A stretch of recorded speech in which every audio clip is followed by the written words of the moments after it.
Albisteak irakurtzea berrezkoa da gure burua eguneratuta mantendu nahi badugu. Hala ere, kontuz ibili behar dugu, oso erraza baita informazio partziala, interesatua edo zuzenean faltsua zabaltzea. Garai batean, albisteak egunkarien bidez soilik irakurtzen ziren, eta beraien fidagarritasuna neurtu zitekeen idazlearen edo egunkariaren osperen arabera. Baina gaur egun, teknologia berrien eta internetaren aurrerapenekin, era anonimo batean informazio faltsua zabaltzea edonork egin dezakeen zerbait da, ikaragarrizko abiadurarekin, gainera. Beraz, nola egiaztatu dezakegu irakurtzen ari garen albistea egiazkoa dela?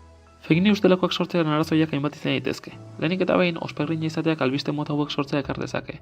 Horretaz gain, desinformatzea beste helburu bat ere bada, jendeak egia ezagutu ez dezan. Gainera, erabiltzailea engaina daiteke bere informazio pertsonala lortzeko helburuz, beldurra eraginez.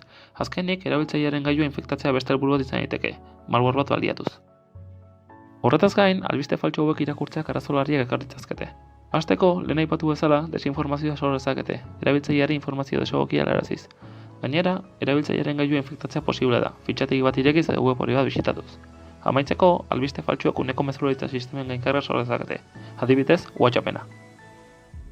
Arrazoi guzti hauengatik, nola jokatu behar dugu albiste faltsuen aurrean?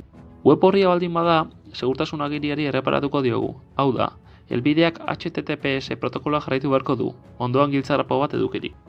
Albistea mezu bidez jasotzen badugu, bidaltzaileari erreparatuko diogu, fidagarria dela egiaztatuz.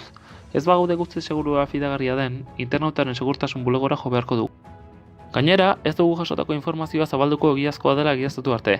Erlazionatutako edabideetan albiste fidagarria dela konprobatuko dugu, eta aurreko zerrek ez bagaitu asebetetzen aditu batik galdetuko diogu. Bideo bukarara ailegatu gara, mila esker ikusteagatik, baina ez ahaztu, interneten edozer gauza argitaratu baino lehen ondo pentsatu.